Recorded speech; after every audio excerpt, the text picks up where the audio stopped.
जय हिंद दोस्तों। Welcome to learning day. आप सभी प्यारे साथियों का इस छोटे से वीडियो में वेलकम है। मुझे उम्मीद होगी कि आप लोगों का मनपसंद जो कॉलेज होगा आप लोगों को मिल चुका होगा और आप लोग एकदम रेडी होंगे कि हमारा पहला सेमेस्टर कैसा होगा। हम अपने फर्स्ट ईयर में आ गए हैं, हम अपने स्कूल को छोड़ करके कॉलेज की तरफ हमारा अभी जर्नी स्टार्ट होने वाला है।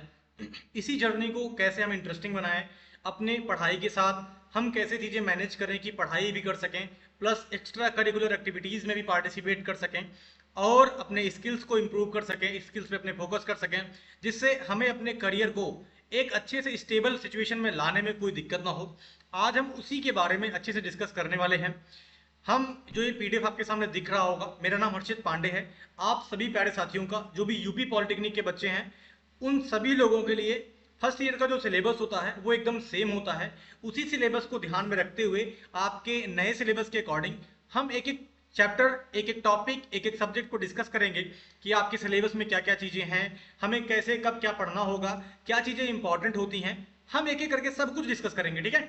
ये आपका बोर्ड जो होता है इसको कहते हैं टेक्निकल एजुकेशन डिपार्टमेंट, ठीक है, उत्तर प्रदेश का है। एक curriculum for first and second semester. हम लोग अब स्टार्ट करते हैं। देखिए, diploma in mechanical engineering, electronics engineering, और यहाँ पे आपका electrical and electronics engineering, chemical engineering, civil engineering, computer science, information technology, सभी जितने भी ब्रांचेस हैं सभी का 3 ईयर का डिप्लोमा होता है। और फर्स्ट ईयर में इन सभी का सिलेबस जो होता है वो लगभग लगभग सेम होता है। यूपी पॉलिटेक्निक की बात कर रहा हूँ मैं, अभी बिहार पॉलिटेक्निक के लिए मैंने कोई भी ऐसा वीडियो नहीं बनाया है। तो यूपी पॉलिटेक्निक के जितने भी बच्चे हैं उनके लिए वीडियो बहुत ही इंपॉर्टेंट होने वाला है, क्योंकि अभी आप लोग अगर क्लासेस स्टार्ट कर दिए होंगे, ज्वाइन कर लिए होंगे, आप क्लासेस जाना शुरू कर दिए होंगे तो भी अच्छी बात है। वहां पे तो आपको सिलेबस डिस्कस करा ही होगा उन्होंने, जितने भी आपके फैकल्टी मेंबर्स हैं। लेकिन अगर आपने सिलेबस के बारे में कुछ भी जानकारी नहीं ली है तो यहाँ पर आपको सब कुछ डिटेल में मैं बताने वाला हूँ। तो सबसे पहले आपको देखना है कि फर्स्ट सेमेस्टर में कितने सब्जेक्ट्स हैं। एक है आपका mathematics 1, applied physics 1, applied chemistry, communication skills in English, engineering graphics, engineering workshop practice, sports and yoga, ठीक है। आपके सब्जेक्ट्स टोटल हो गए 7, जिसमें ये आप दो देख पा रहे हो कि स्पोर्ट्स एंड योगा और इंजीनियरिंग वर्कशॉप प्रैक्टिस, ये दोनों आपके प्रैक्टिकल्स हो गए, जिनको हम लोग आउटडोर एक्टिविटी कह सकते हैं। वर्कशॉप आपका इंडोर एक्टिविटी है जो हम लोग किसी एक रूम में, किसी एक क्लास में करेंगे। बाकी इंजीनियरिंग ग्राफिक्स ये आपका पेपर जो होता है, इसमें बच्चों की थोड़ी सी बैक लगती है क्योंकि ये बच्चों को पहली बार दिखाई देता है और यहाँ पे कोई कॉन्सेप्ट होते हैं उनको आपको अच्छे से करना ही होता है, ठीक है। इसीलिए यहाँ पे कुछ प्री रिक्विजिट मैं बताऊंगा कि आपको क्या इंपॉर्टेंट है। बाकी मैथ्स तो आपको आता ही होगा, जिनको नहीं आता होगा उनको बेफिक्र हो जाना है। आपको इसी लर्निंग डे चैनल पे ही, अगर आप चैनल पर नए हैं तो चैनल को सब्सक्राइब कर लेंगे, आपको पूरा का पूरा full course syllabus, full syllabus आपको समझाया जाएगा, डिस्कस करा जाएगा इंग्लिश मीडियम में, हिंदी प्लस इंग्लिश। आपका मीडियम आपके सफलता में बिल्कुल भी बाधा नहीं बनने वाला है। इसको कहते हैं मैथमेटिक्स, इसको कहते हैं अनुप्रयुक्त भौतिकी एक, अनुप्रयुक्त रसायन एक, ठीक है। इसके बाद कम्युनिकेशन स्किल, ये भी आप लोगों को अच्छे से कराया जाएगा। ये 4 सब्जेक्ट आपका फोकस रहेगा। बाकी इस जो 5वें सब्जेक्ट का आपको वीडियो लेक्चर्स आपको प्रोवाइड करा जाएगा।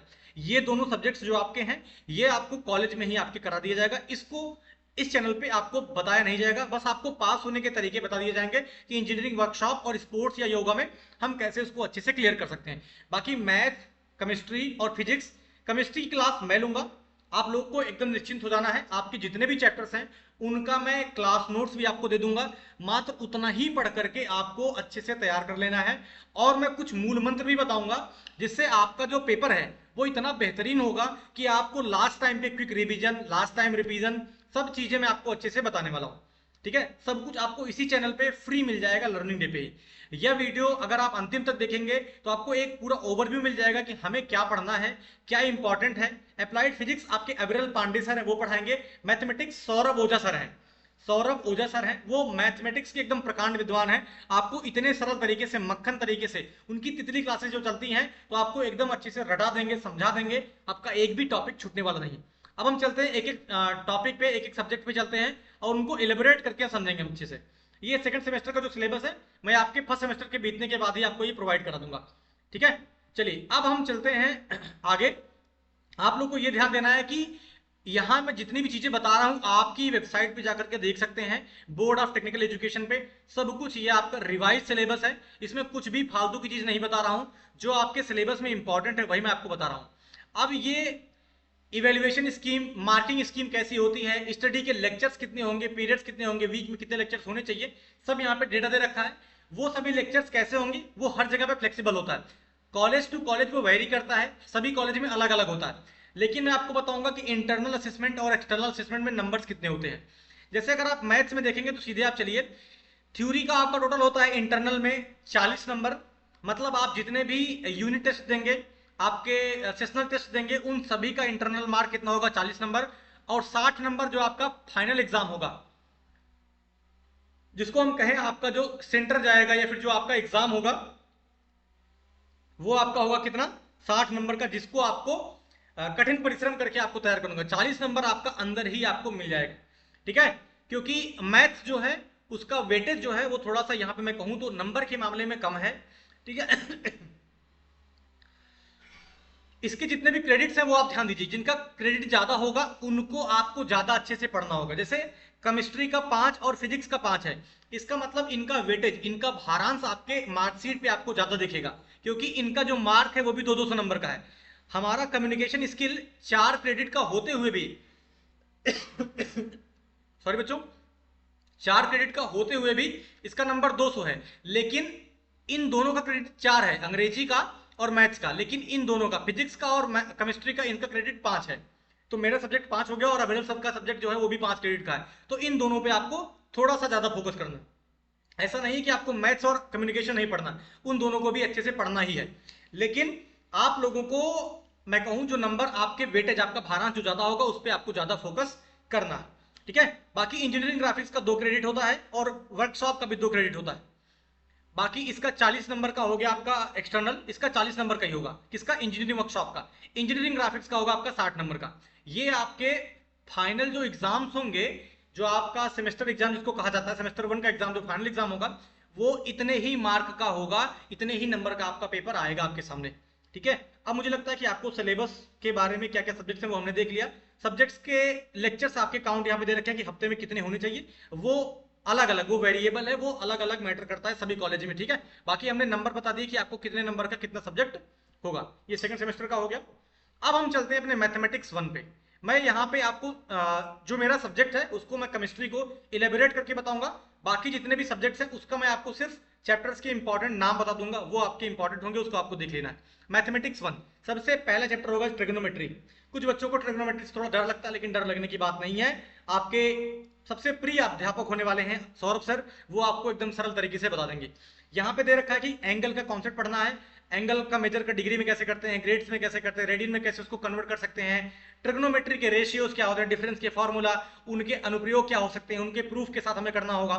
और ट्रिग्नोमेट्री के रेशियोज हमें देखना होगा मल्टीपल एंगल्स का, 2a 3a a/2 30 degree 60 degree 90 degree.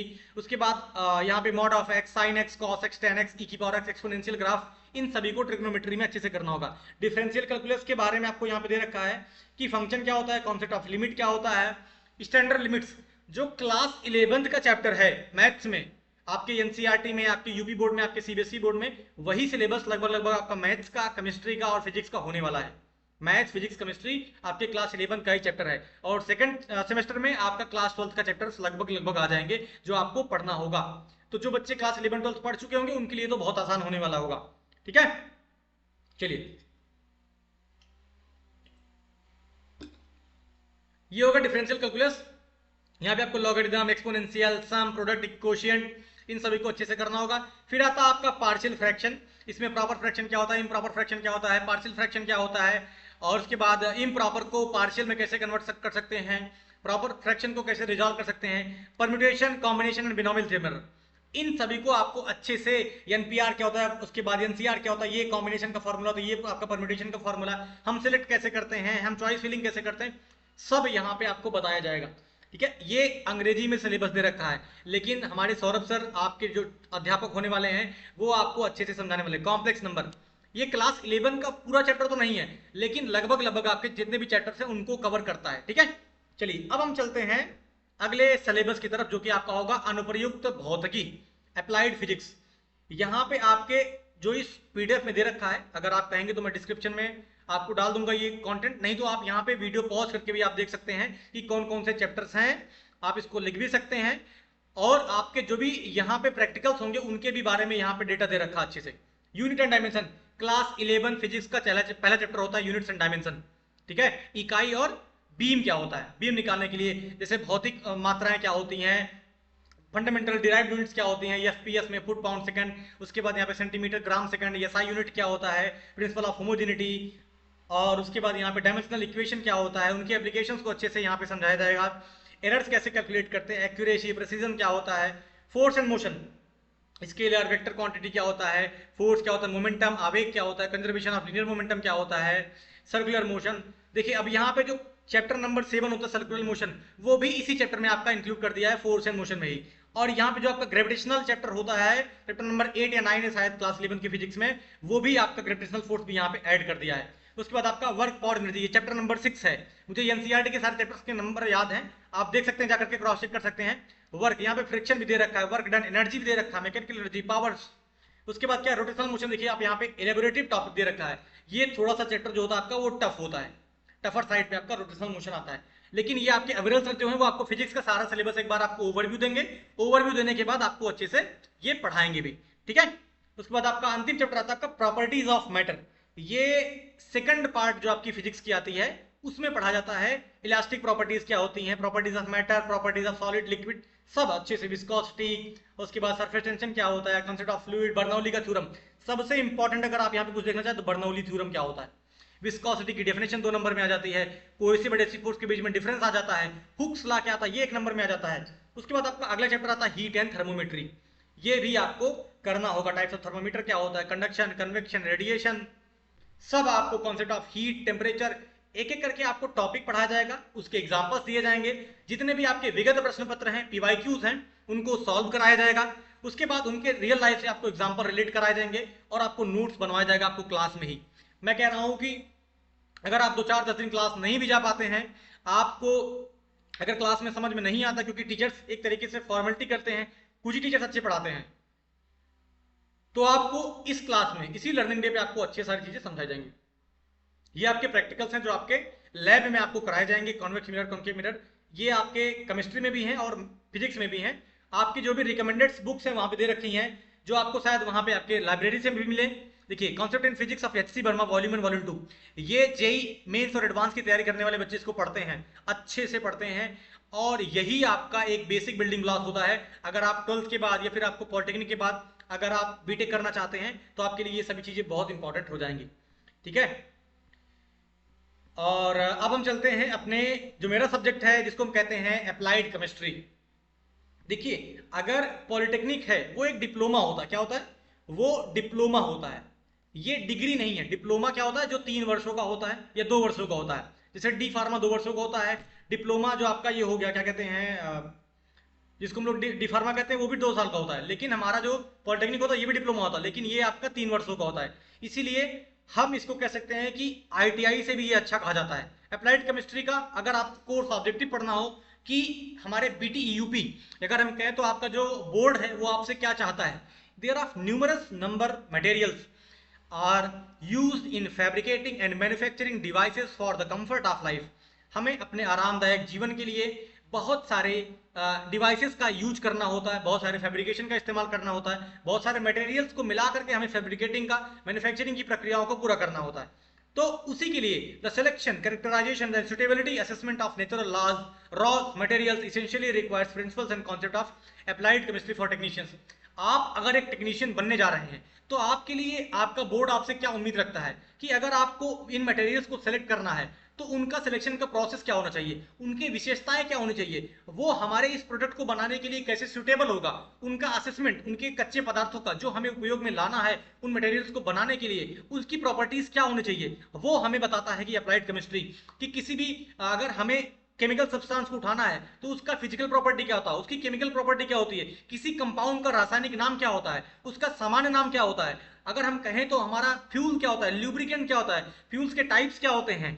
हम एक एक चीज करके, आपका केमिस्ट्री जो होता है आपके डेली लाइफ में अगर नहीं भी यूज होता हो, लेकिन आप जितने भी ऑब्जेक्ट्स इस्तेमाल करते हो, चाहे वो आपका थर्मोसेटिंग प्लास्टिक हो, थर्मोप्लास्टिक हो, आप टेबल इस्तेमाल करते होंगे, हर जगह पे आप ग्लू इस्तेमाल करते होंगे, केमिस्ट्री का केमिकल फॉर्मूला का यूज होता ही है, ठीक है। On successful completion of this course content will enable technician to understand इस कोर्स के कंप्लीशन होने के बाद अगर आप ठीक से ढंग से पढ़ाई करते हैं, अगर आप लर्निंग डे के साथ हर्षित सर के साथ जुड़ करके आप पढ़ाई करते हैं, तो टेक्नीशियन आप जब बनेंगे तो आपको ये समझना चाहिए, आपको समझ में आना चाहिए कि क्या समझना चाहिए, analysis and properties of natural raw materials. आपके जो भी प्राकृतिक पदार्थ हैं जिनको हम लोग एक कच्चे पदार्थ के रूप में इस्तेमाल कर रहे हैं, कैसे वो हमारी इकोनॉमी में, कैसे वो हमारे नेचर के लिए इको फ्रेंडली हो सकता है, जिससे हमारा एक फिनिश्ड प्रोडक्ट, एक फाइनल प्रोडक्ट बने जो हमारे इकोनॉमिकली वाइबल हो और इकोनॉमिकली फ्रेंडली हो और हमारे नेचर को बिल्कुल भी हार्म ना करता हो। ठीक है, तो कोर्स का आउटकम जो आप देख पा रहे हैं, हमें क्या क्या पढ़ना होगा वो आराम से हम देखेंगे। अब चलते हैं हम कोर्स के कंटेंट की तरफ। ये वीडियो थोड़ा सा लंबा हो रहा होगा, लेकिन कोई बात नहीं है। अगर आप इस वीडियो को अंत तक देखते हैं, अंत तक हमारे साथ बने रहते हैं, तो आपको अंतिम तक बिल्कुल बहुत लाभ होने वाला है। ठीक है, यहां पे आप एटॉमिक स्ट्रक्चर पढ़ेंगे, chemical bonding and solution. Chapter number 2 is solution. Chemistry का क्लास 11th का चैप्टर नंबर 2 सोल्यूशन है। चैप्टर 1 है सॉलिड स्टेट, और चैप्टर नंबर 3 शायद एटॉमिक स्ट्रक्चर है, और चैप्टर नंबर 4 है आपका केमिकल बॉन्डिंग। 3 चैप्टर को मिला करके चैप्टर 1 बना दिया है। सबसे बड़ा चैप्टर जो आपका है वही है यूनिट 1। ठीक है, हम यहाँ पे क्या पढ़ेंगे, एटॉमिक मॉडल्स, परमाणुवीय मॉडल क्या होते हैं, उनके प्रकार पढ़ेंगे कि कौन कौन से मॉडल आए, कितने वैज्ञानिकों ने अलग अलग मॉडल दिए, उनके हाइपोथेसिस, उनकी संरचनाएं क्या थी, उन्होंने क्या क्या बेसिस पे चीजें बनाई, कि रदरफोर्ड का मॉडल क्या होता है, बोर का मॉडल क्या होता है, हाइड्रोजन स्पेक्ट्रम क्या होता है, बोर के मॉडल के हिसाब से हाइड्रोजन स्पेक्ट्रम को कैसे बताया गया, हाइजेनबर्ग का अनिश्चितता का सिद्धांत, क्वांटम संख्या क्या होती है, एसपीडी कक्षक के शेप क्या होते हैं।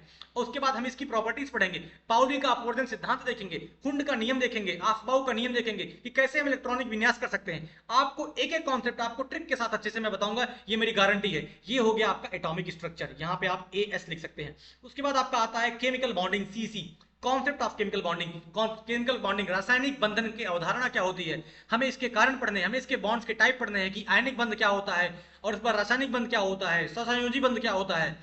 ठीक है, उसके बाद कोऑर्डिनेशन बंध पढ़ेंगे हम यहाँ पे। अब देखिए यहाँ पे एग्जांपल भी दे रखा है कि आपके सिलेबस में क्या आ सकता है, अमोनियम आयन, एनॉमलस प्रॉपर्टीज क्या होती है अमोनिया की, वाटर की, ड्यू टू हाइड्रोजन बॉन्डिंग क्या होता है, हाइड्रोजन बंधन देखेंगे। उसके बाद आपके धात्विक बॉन्डिंग क्या होती है वो हम पढ़ेंगे। उसके बाद आता है आपका तीसरा चैप्टर जिसको हम लोग कहते हैं सोल्यूशन या फिर विलयन। यहाँ पे हम सल्यूट पढ़ेंगे, विलय पढ़ेंगे, विलय पढ़ेंगे, विलयन पढ़ेंगे। ठीक है, विलायक, विलय, विलयन, solute, solvent, solution, methods to express the concentration of solution, molarity, molarity क्या होती है, मोललता क्या होता है, नॉर्मलता क्या होता है, mass percentage, volume percentage, mole fraction, mole प्रभाज क्या होता है।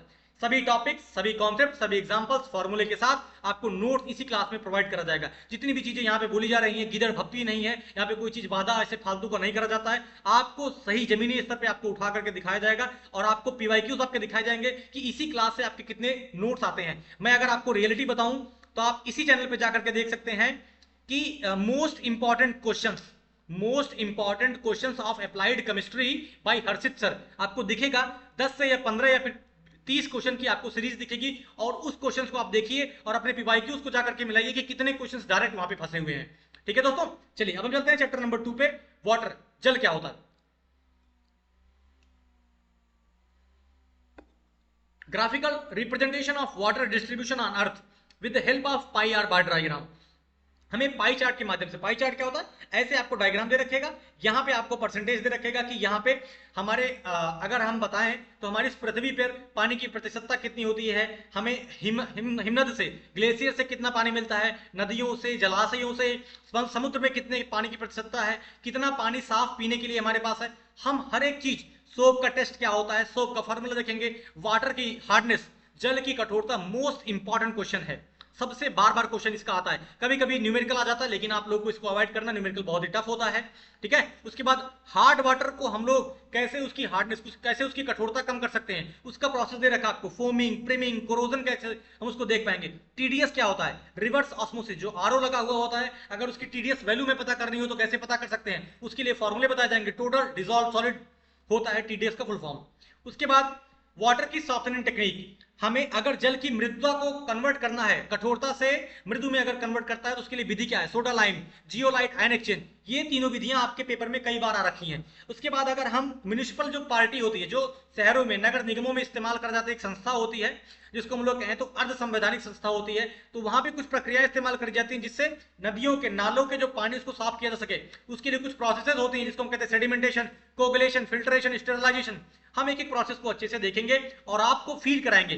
केमिस्ट्री आपने अभी तक सुना होगा कि हमें रटने की चीज होती है, मैं आपको फील करके दिखाऊंगा कि हम कैसे उसको समझ सकते हैं और उसको याद कैसे कर सकते हैं। Water for human consumption for drinking and cooking purposes, इसका क्वेश्चन 1 या 2 नंबर में बार बार आता ही आता है। बाकी ये जो आपका क्वेश्चन आपको दिख रहा है ये 5 नंबर में आता है, वाटर की सॉफ्टनिंग टेक्निक। उसके बाद आता है इंजीनियरिंग मटेरियल्स। इंजीनियरिंग मटेरियल्स में आपको कुछ चीजें देखनी होंगी कि हम प्लास्टिक कैसे बना सकते हैं, मोनोमर्स क्या होते हैं। अगर हम एक प्लास्टिक अगर कोई वेसल इस्तेमाल करते हैं जिसमें हम लोग पानी रखते हैं, अगर हम कोई बैठने के लिए कोई स्थान इस्तेमाल करते हैं जिसमें हम बैठ सकते हैं नीचे जमीन पर, उसको इस्तेमाल करके, तो वहां पे थर्मोसेटिंग प्लास्टिक का इस्तेमाल होता है। उसके बाद यहाँ पे धातु कर्म क्या होता है, कॉपर क्या होता है, इन सभी के जितने भी नेचुरल अकरेंसेस हैं, प्राकृतिक रूप में कैसे ये मेटल्स पाए जाते हैं, इनके मिनरल्स के बारे में, इनके अयस्कों के बारे में, और इसके बाद इनको कैसे निष्कर्षण किया जाता है, इनकी प्रोसेस क्या होती है कि अगर हमें हेमेटाइट जो अयस्क होता है, जो प्रकृति में डायरेक्टली पाया जाता है हेमेटाइट, और उससे हम आयरन को कैसे निकाल सकते हैं, उस प्रक्रिया को हम देखेंगे, इनकी प्रॉपर्टीज को देखेंगे, इनके एग्जांपल्स को देखेंगे। और आपको मैं नोट्स बनवाऊंगा कि पोर्टलैंड सीमेंट क्या होता है। हमारे घरों में जो दीवारें बनती हैं वहां पे जो सीमेंट इस्तेमाल करा जाता है, क्या वहां पे पोर्टलैंड इस्तेमाल होता है, उसका जो स्ट्रक्चर होता है, उसमें जो कॉम्पोजिशन इस्तेमाल करे जाते हैं, उसके बाद हम उसको अच्छे से फॉर्मूला के साथ देखेंगे। उसके बाद आता है आपका चैप्टर नंबर 4 जिसको हम कहते हैं केमिस्ट्री। फ्यूल्स एंड ल्यूब्रिकेंट्स क्या होते हैं, फ्यूल्स एंड ल्यूब्रिकेंट्स, ईंधन और स्नेहक क्या होता है, इनकी डेफिनेशन, इनके कंबशन, इनके क्लासिफिकेशंस, और कैलोरीफिक वैल्यू क्या होती है, हाई कैलोरीफिक वैल्यू, लो कैलोरीफिक वैल्यू। और यहाँ पे एक ड्यूलॉन्ग फॉर्मूला आता है जिसपे आपको न्यूमेरिकल हर बार आपके पेपर में पूछा जाता है, और यहाँ पे इंपॉर्टेंट आप लोग लिख ले कि ऑक्टेन और सीटेन संख्या क्या होती है, ठीक है। और केमिकल कंपोजिशन आपको पढ़ना है, एलपीजी जो आपके घरों में सिलेंडर इस्तेमाल होता है, सीएनजी जो गाड़ियों में बढ़ाया जाता है, वाटर गैस क्या होता है, coal gas, producer gas, biogas. उसके बाद हम आते हैं लुब्रिकेशन की तरफ। लुब्रिकेशन के फंक्शंस क्या होते हैं, इनके प्रकार क्या होते हैं, इनकी गुणवत्ता क्या होती है, इनकी विशेषताएं क्या होती हैं, गुड लुब्रिकेंट्स की प्रॉपर्टीज क्या होती हैं, इनके क्लासिफिकेशन को देखेंगे। विस्कोसिटी, श्यानता क्या होता है, श्यानता सूचकांक क्या होता है। उसके बाद फ्लैश पॉइंट, फायर पॉइंट्स, ये सभी डेफिनेशन जितने भी यहाँ पे आपको टॉपिक दे रखा है, अगर आप एक एक टर्म्स को अच्छे से इनकी डेफिनेशन, इनका एग्जांपल और इनके पीवाईक्यूज देख लेते हैं, तो मैं ये गारंटी कर रहा हूं जो आपका पेपर 100 नंबर का एक्सटर्नल आने वाला है, आपको मैं 90 दिला सकता हूं। 90 नंबर आपको इसी क्लासेस से मिलने वाला है। आप इस नोट्स को पढ़िए, या फिर जो आपके पास कोई एक टेक्स्ट बुक हो, उस टेक्स्ट बुक में या फिर आपके पीवाईक्यूज को आप जाकर के देखिए। मात्र अगर आप उन्हें भी उतना भी तैयार कर लिए, आपको टॉप करने के लिए कोई रोक नहीं सकता है। ये क्लास आपके लिए 95% प्लस स्कोरिंग होने वाली है, ठीक है। चलिए अब चैप्टर नंबर 5 की तरफ चलते हैं। व्हाट इज इलेक्ट्रोकेमिस्ट्री, वैद्युत रसायन क्या होता है। इलेक्ट्रॉनिक कॉन्सेप्ट ऑफ ऑक्सीडेशन, वैद्युत कॉन्सेप्ट जो अवधारणा होती है ऑक्सीकरण की, अपचयन की, रेडॉक्स अभिक्रिया की। उसके बाद इलेक्ट्रोलाइट्स क्या होते हैं, नॉन इलेक्ट्रोलाइट्स क्या होते हैं, उनके एग्जांपल्स, उनका औद्योगिक अनुप्रयोग क्या होता है, किसका, इलेक्ट्रोलाइसिस का। उसमें हम देखेंगे कि एप्लीकेशन ऑफ इलेक्ट्रोलाइसिस कहां कहां पे होता है, इलेक्ट्रोमेटलर्जी में, इलेक्ट्रोप्लेटिंग में, इलेक्ट्रोलिटिक रिफाइनिंग में।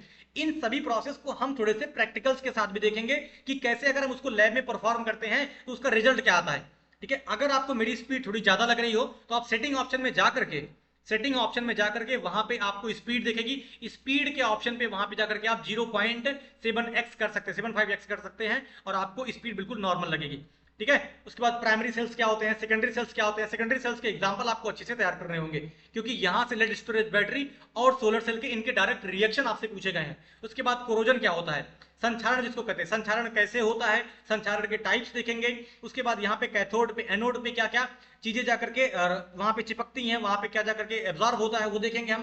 प्योरिफिकेशन क्या होता है, एनोडिक और कैथोडिक प्रिवेंशन देखेंगे अच्छे से। ये आपका टोटल हो गया 5 चैप्टर। मैंने थोड़ी सी स्पीड में बताया क्योंकि मैंने मैथ्स और फिजिक्स में थोड़ा सा टाइम ले लिया आपको एलेबोरेट करने के लिए कि सिलेबस आपके लिए क्या है। उसके बाद आपका आखिरी टॉपिक जो होता है, या फिर आखिरी चैप्टर कहें, या फिर आखिरी हम सिलेबस कहें, आखिरी सब्जेक्ट कहें, तो वो क्या होगा, वो आपका होगा कम्युनिकेशन स्किल इन इंग्लिश। ये अंग्रेजी का चैप्टर है। अंग्रेजी के कुछ चैप्टर्स हैं जो आपके लिए इंपॉर्टेंट है, क्योंकि अगर आपकी कम्युनिकेशन स्किल अच्छी होगी तभी आप अपनी बात को सामने रख पाएंगे। क्योंकि एक कम्युनिकेशन स्किल एक संचार माध्यम ही होगा जो आपको आपकी बात को सामने वाले के सामने रख पाएगा अच्छे से। अगर आपकी कम्युनिकेशन स्किल अच्छी होगी तभी आप एक अच्छे वक्ता होंगे, तभी आप एक अच्छे सुनने वाले बनेंगे। जितना अच्छा आप सुन पाएंगे उतना ही अच्छा आप बोल पाएंगे, ठीक है। बी अ गुड लिसनर, इसलिए एक वाक्य कहा जाता है, एक बहुत ही बेहतरीन जो लेखक हुए उन्होंने कहा है कि बी ए गुड लिसनर, जितना अच्छा आप सुन पाएंगे उतना ही अच्छा आप बोल पाएंगे। Communication is only about theory and practice, जितना आप प्रैक्टिस करेंगे उतना ही अच्छी आपकी कम्युनिकेशन स्किल हो पाएगी। बेसिक्स ऑफ कम्युनिकेशन क्या होता है, टाइप्स ऑफ कम्युनिकेशन, इसको शायद आपके इन तीनों टीचर्स में से अविरल सर, हर्षित सर या सौरभ सर में से कोई पढ़ाएगा, नहीं तो आपके लिए कोई भी एनोनिमस टीचर मैं बता दे रहा हूं वो आपके लिए पढ़ाने आएगा। अगर वो पढ़ाने आएगा तो उसकी अनाउंसमेंट आपको पहले कर दी जाएगी, ठीक है। उसके बाद यहाँ पे आप देखिए कि फॉर्मल इनफॉर्मल क्या होता है, वर्बल नॉन वर्बल क्या होता है, 7 सीज ऑफ कम्युनिकेशन, ये 5 नंबर में बार बार क्वेश्चन आया है। भले ही ये 60 नंबर का एक्सटर्नल होता है, लेकिन इसका वेटेज बहुत होता है, क्योंकि बहुत सारे बच्चे यूपी बोर्ड के पॉलिटेक्निक करते हैं, तो उनको डर रहता है कि सर क्या मैं पास हो पाऊंगा। इसीलिए ये चैप्टर्स आप लोगों को अच्छे से कराए जाएंगे। सॉफ्ट स्किल्स क्या होते हैं, मतलब सॉफ्ट स्किल्स और हार्ड स्किल्स में डिफरेंस क्या होगा, इसमें ही हमें देखना है कि हमें प्रोफेशनल लाइफ में हमें as a technician, as an engineer कैसे बात करनी चाहिए। हमें अगर हम प्रोफेशनल लाइफ में जी रहे हैं तो हमें अपने जूनियर्स के साथ, अपने कलीग्स के साथ, अपने सीनियर्स के साथ कैसे बात करनी है, हमें उनसे अपने काम को निकलवाने के लिए क्या क्या तरीके अपनाने हैं, सब कुछ हमें आपको यहाँ पे बताया जाएगा, आपको क्लासेस में समझाया जाएगा, समझे, अच्छे से बढ़िया समझाया जाएगा। उसके बाद रीडिंग कॉम्प्रिहेंशन, कॉम्प्रिहेंशन का मतलब हो गया जैसे मैं आपको ये पढ़ करके समझा रहा हूं, वैसे ही आप किसी भी पैराग्राफ को, किसी भी सेंटेंस को देखने के बाद आप उसको समझते हैं, समझने के बाद उसको आप कैसे इवेल्युएट करते हैं, अपने दिमाग में कैसे उसको सेव करते हैं, वो होता है आपका reading comprehension. Professional development of technician, क्योंकि आपको बहुत सारी चीजें आपको समझनी होंगी। जैसे मान लीजिए अगर आप किसी ऐसे पर्टिकुलर XYZ कंपनी में आप प्लेस होते हैं, उस कंपनी का मान लीजिए आपको एक तरीके से सुपरवाइजर बनाया जाता है, तो आपके अंदर लीडरशिप क्वालिटीज होनी चाहिए, आपको सुपरविजन करना आना चाहिए, और उसके बाद आपको रीडिंग की आदत होनी चाहिए, जिससे आपको बहुत सारी चीजें आप पढ़ सके, समझ सके, आपको कॉन्ट्रैक्ट अच्छे से समझने में आसानी हो। सर सीवी रमन के बारे में यहाँ पे हमें थोड़ी सी जानकारी दी जाएगी, ठीक है। अब आपको बताना है इसी कमेंट सेक्शन में कि who was CV Raman, who was CV Raman, उनका हमारे भारत में किस फील्ड में योगदान है, और उनको किस योगदान के लिए जाना जाता है, क्या वो उन्होंने कोई पुरस्कार, कोई अवार्ड अपने नाम पे हासिल किया है, अगर वो हासिल किया तो उसका नाम क्या है, आपको कमेंट सेक्शन में जाकर के बताना है, ठीक है। और बाकी आपको बताना है कि ये वीडियो अंतिम में आपको कैसा अच्छा लगा, आपको सिलेबस के बारे में सब कुछ जानकारी मिल गई, अगर आपको कुछ भी डाउट होता है जाकर के वहां पे पूछ सकते हैं। उसके बाद करिकुलम विटे, सीवी जो होता है आपका रेज्यूमे जो बनता है, करिकुलम विटे जो होता है, उसको आपको अच्छे से जानना चाहिए बनाना, कैसे बनाया जाता है, कि अगर हमें किसी कंपनी में अपने प्रोफाइल को भेजना है, अगर हमें वहां पे नौकरी चाहिए तो हमें सीवी कैसे बनाना चाहिए, कवरिंग लेटर क्या होता है, लेटर लिखना, रेज्यूमे बनाना, नोटिसेस लिखना, प्रिसाइज राइटिंग क्या होती है, लेटर्स लिखना, मेमो क्या होता है, सर्कुलर्स होते हैं, ऑर्डर्स होते हैं, एजेंडा होता है, माइन्यूट्स ऑफ मीटिंग्स क्या होती हैं। जैसे अगर आपकी कंपनी में जहां पे आपका प्लेसमेंट होता है, आपको कोई मीटिंग अटेंड करनी है, या फिर आपको मीटिंग को लीड करना है, हेड करना है, तो आपके सामने कुछ चैलेंजेस आएंगे, कुछ आपके सामने हर्डल्स होंगे, तो उनको आपको कैसे क्रॉस करना होगा, आपको लोगों को कैसे इंगेज करना होगा कि आपकी बातें वो सुने और आपकी बातों पे वो अमल करें। Email writing, report writing, draft कैसे तैयार करा जाता है। उसके बाद आता है आपका इंपॉर्टेंट टॉपिक जो आपका ग्रामर से रिलेटेड है, और वो आपको शायद ज्यादा टाइम ले, कि एडियम्स एंड फ्रेजेस, लोकोक्तियां, मुहावरे क्या होते हैं, पंक्चुएशन क्या होता है, एक्टिव और पैसिव वॉइस, और tense, part of speech, sentence, सब कुछ आपको पढ़ना है। वेकोबुलरी एंड ग्रामर, वेकोबुलरी अगर आपकी अच्छी होगी तभी आपके इंग्लिश के टर्मिनोलॉजीज, आपको क्या इस्तेमाल करने हैं वो आपको तैयार हो पाएगा। इसीलिए कहा जाता है कि आपको इस कम्युनिकेशन इंग्लिश में, इसमें आपको ये पहली दूसरी तीसरी चीजें जो हैं, चैप्टर 1 2 3 4, ये सभी आपको प्रोफेशनल इंजीनियर बनाएंगे, लेकिन आपका जो चैप्टर 5 है, ये आपको इंजीनियर बनाने में, आपकी कम्युनिकेशन अच्छी करने में आपको ये भरपूर मदद करेगा, क्योंकि these are the basic building block to improve your communication in front of everyone, ठीक है। इसीलिए अगर आप ये अच्छे से तैयार करते हैं तभी आप बाकी के चारों चैप्टर्स अच्छे से कर पाएंगे, क्योंकि जब भी आप लेटर लिखेंगे, रिपोर्ट लिखेंगे, तभी आपके इंग्लिश के बारे में, आपके जो टर्म्स हैं, जो आपको नॉलेज है, वो अच्छी होनी चाहिए। जब आप अच्छी चीजें पढ़ेंगे, अच्छी चीजें सुनेंगे, अपने जो माहौल को अच्छा बनाएंगे, तभी आप अच्छी चीजें सुन पाएंगे। जितना अच्छा आप सुनेंगे उतना ही अच्छा आप अपने कॉपी पे एक्सप्रेस कर पाएंगे, ठीक है, क्योंकि प्रेजेंटेशन बहुत ही इंपॉर्टेंट होती है। उसके बाद देखिए यहाँ पे प्रैक्टिकल्स जो आपके सामने हैं, अगर आपकी इंग्लिश लैंग्वेज लैब होगी कोई, तो वहां पे आपको लिसनिंग स्किल सिखाई जाएगी कि हमें कैसे अच्छे से सुनना होता है, लेक्चर्स को कैसे रिकॉर्ड कर सकते हैं, स्पीच कैसे अच्छे से दें, पोएम कैसे लिखें, उसके बाद फोनेटिक्स क्या होते हैं, स्पीकिंग स्किल्स क्या होती हैं, हमें कैसे अच्छे से बोलना चाहिए, ग्रीट कैसे करते हैं लोगों को, उसके बाद हमें अपना इंट्रोडक्शन कैसे देना चाहिए, मॉक इंटरव्यूज आपको कराया जाएगा, फॉर्मल स्पीचेस क्या होती हैं, सब कुछ आपको, अगर आपका कॉलेज अच्छा होता है तो आपको बताया जाएगा, नहीं तो आपको बेसिक बेसिक जानकारी इसी चैनल पे आपको प्रोवाइड करी जाएगी, और आपकी वेकेबुलरी, आपका कम्युनिकेशन स्किल, आपका सॉफ्ट स्किल, आपका हार्ड स्किल, आपकी कन्वर्सेशन स्किल, आपकी सब कुछ ओवरऑल पर्सनालिटी आपकी इंप्रूव करी जाएगी, आपका डेवलप करा जाएगा, और आप एक दिन अच्छे व्यक्तित्व बन करके अपने कॉलेज से निकलेंगे, और आप लर्निंग डे को जाकर के थैंक यू बोलेंगे, और बार बार थैंक यू बोलेंगे कि सर आपकी वजह से मैं आप इतने अच्छे कंपनी में प्लेस हुआ हूं, और आपका धन्यवाद जो होगा वो हमारे लिए अप्रिसिएशन होगा कि हमने बच्चों के लिए मेहनत करी और बच्चों ने अपनी मेहनत से अपने भविष्य को उज्जवल किया है। ठीक है दोस्तों, बाय बाय। अगर आपको सिलेबस अच्छे से समझ में आ गया है तो अपने दोस्तों के साथ भी सिलेबस को शेयर करिएगा कि वो भी, अगर आप नए हैं, अगर आप पॉलिटेक्निक के बारे में कुछ जानकारी लेना चाहते हैं, अगर आप तैयारी भी कर रहे हैं, अगर आपको कॉलेज के बारे में कुछ भी जानना है कि सिलेबस क्या होता है, जानकारी अगर हमें कुछ मिल जाए, तो आप जाकर के सीधा इस वीडियो को देख सकते हैं। चेकआउट करने के बाद आपको पूरी जानकारी मिल जाएगी कि कितना मेरे लिए टफ होने वाला है, कितना मेरे लिए आसान होने वाला है। ठीक है दोस्तों, बाय बाय, थैंक यू।